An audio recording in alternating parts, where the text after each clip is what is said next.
الرحمن الرحیم۔ عزیز طلبہ السلام علیکم، میرا نام ہے ہاشم خان اور میرا مضمون ہے اردو۔ عزیز طلبہ، آج ہمارا ٹاپک ہے اقتباسات کی تشریح اور اس کے ساتھ خلاصہ۔ عزیز طلبہ، آپ جانتے ہیں کہ ہم اپنا سلیبس کور کر چکے ہیں اور آج کا جو ہمارا ویڈیو لیکچر ہے وہ امتحان میں سوالات کا جو نمبروں کی تقسیم کار ہے اس پر اور اس کو حل کیسے کرنا ہے اس پر آج ہم گفتگو کریں گے۔ عزیز طلبہ، آپ سب لوگ جانتے ہیں کہ ہمارے پاس جو بورڈ کا امتحان آتا ہے اس میں اقتباسات کی تشریح کے حوالے سے ایک سوال آتا ہے اور وہ سوال 10 نمبر کا ہوتا ہے اور اس کے 2 اجزاء ہوتے ہیں، یعنی 2 پیراگراف دیے ہوتے ہیں۔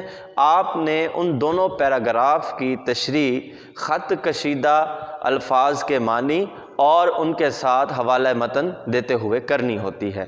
تو میں آج آپ کو بتاؤں گا سب سے پہلے کہ آپ نے اس کو حل کس انداز سے کرنا ہے تاکہ آپ کے زیادہ سے زیادہ نمبر آ سکیں۔ عزیز طلبہ، جب بھی آپ امتحان کے لیے بیٹھیں تو آپ کے ذہن میں ہونا چاہیے کہ آپ نے اپنی لکھائی کو خوبصورت اور دیدہ زیب بنانا ہے، کیونکہ جب لکھے ہوئے الفاظ خوبصورت نظر آتے ہیں تو وہ اچھا تاثر ڈالتے ہیں اور یہ اچھا تاثر ہی ممتحن کو مجبور کرتا ہے کہ وہ طالب علم کو زیادہ سے زیادہ نمبر دے۔ عزیز طلبہ دیکھیں، جب آپ پیراگراف کی تشریح شروع کرنے لگیں تو آپ نے سب سے پہلے اس سوال کا جو متعلقہ نمبر ہے وہ لکھنا ہے اور یہ مارکر کے ساتھ آپ نے بالکل لائن کے سینٹر میں لکھنا ہے۔ لکھیں گے سوال نمبر 2۔ اس کے بعد آپ نے اس جو سوال ہے اس کی ایک چھوٹی سی ہیڈنگ بنانی ہے، جیسا کہ وہاں پر عام طور پہ لکھا ہوتا ہے درج ذیل اقتباسات کی تشریح کریں، خط کشیدہ الفاظ کے معنی لکھیں اور حوالہ متن بھی دیں۔ تو آپ اس میں سے ایک چھوٹی سی ہیڈنگ نکالیں گے، اقتباس کی تشریح، اور آگے کولن کا سائن لگا دیں گے اور ایک لائن ڈراپ کر دیں گے۔ اس کے بعد اگلی جو نئی لائن ہے اس میں آپ نے جو پیراگراف آپ لکھ رہے ہیں اس کا جز لکھیں۔ مثال کے طور پر میرے پاس یہ پیراگراف جز الف کا تھا تو میں یہاں پر اس کے سینٹر میں مارکر کے ساتھ اس کو لکھوں گا الف جز اور اس کو بریکٹ میں بند کر دوں گا تاکہ اسے پتہ ہو کہ اس نے یہ الف جز کی تشریح کی ہے۔ اس کے بعد آپ نے نئی لائن کے شروع میں اس پیراگراف کی ہیڈنگ بنانی ہے، اس کو ڈاٹڈ فارم میں لکھنا ہے۔ تو یہ ہجرت نبوی سے میں نے ایک پیراگراف سلیکٹ کیا ہے جس کی میں نے 3 الفاظ پہلے لکھے ہیں، صبح قریش کی، ڈاٹس لگاتے ہوئے غم زدہ ہوئے، غم زدہ ہوئے۔ آپ نے اس طریقے سے جو ہے پیراگراف کو لکھنا ہے ڈاٹڈ فارم کے اندر، ٹھیک ہے۔ اس سے چیک کرنے والے کو آسانی ہو جاتی ہے کہ اس نے کون سا پیراگراف ہے جس کی تشریح لکھی ہے اور یہ اچھا تاثر بھی ملتا ہے۔ یاد رکھیں، کچھ طالب علم ایسے ہوتے ہیں یہ ڈاٹس لگاتے ہوئے وہ دوسری لائن تک چلے جاتے ہیں، ایسا ہرگز نہیں ہونا چاہیے، اس کی کوئی ضرورت نہیں ہے۔ اور دوسری بات یہ ایک برا تاثر ملتا ہے۔ تو ایک ہی لائن کے اندر آپ اس کو کمپلیٹ کریں اور ڈاٹ لگائیں، پہلے 2-3 الفاظ، آخری 1-2 الفاظ لکھیں، اس کے بعد آپ پھر ایک لائن ڈراپ کر دیں گے۔ ایک لائن چھوڑنے کے بعد آپ نے مارکر کے ساتھ لائن کے سٹارٹ میں ہیڈنگ بنانی ہے حوالہ متن۔ حوالہ متن سے مراد یہ ہے کہ جو اقتباس امتحان میں پوچھا گیا ہے اس کا ماخذ کیا ہے، کس سبق سے لیا گیا ہے اور اس کا تحریر کرنے والا کون ہے۔ تو حوالہ متن کے نیچے ایک اور ہیڈنگ بنائیں گے، ایک لائن چھوڑ کر سبق کا عنوان، کولن کا نشان لگائیں گے اور 2 فنگر سپیس آپ نے چھوڑ دینی ہے۔ 2 فنگر سپیس چھوڑنے کے بعد انورٹڈ کوما سٹارٹ کریں گے اور لکھیں گے ہجرت نبوی صلی اللہ علیہ وآلہ وسلم اور کوماز کلوز کر دیں گے۔ عزیز طلبہ، یاد رہے یہ والا حصہ بھی آپ نے مارکر کے ساتھ نمایاں کر کے لکھنا ہے اور اس کے بعد پھر ایک لائن چھوڑیں گے۔ لائن چھوڑنے کے بعد آپ ہیڈنگ بنائیں گے مارکر کے ساتھ مصنف کا نام، کولن کا سائن، 2 فنگر سپیس، انورٹڈ کوما سٹارٹ، مولانا شبلی نعمانی۔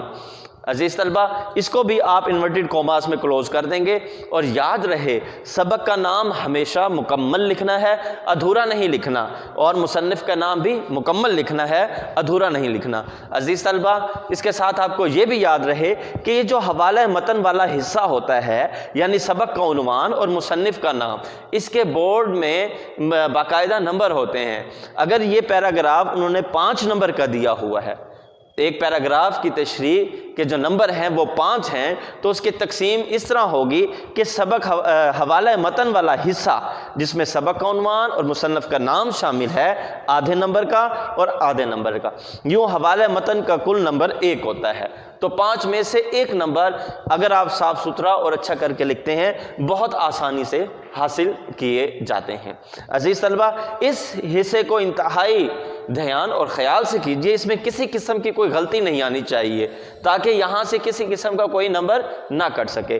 اس حصے کے بعد آپ نے اقتباس کی تشریح کا جو اگلا حصہ ہے وہ شروع کرنا ہے، وہ ہے خط کشیدہ الفاظ کے معنی۔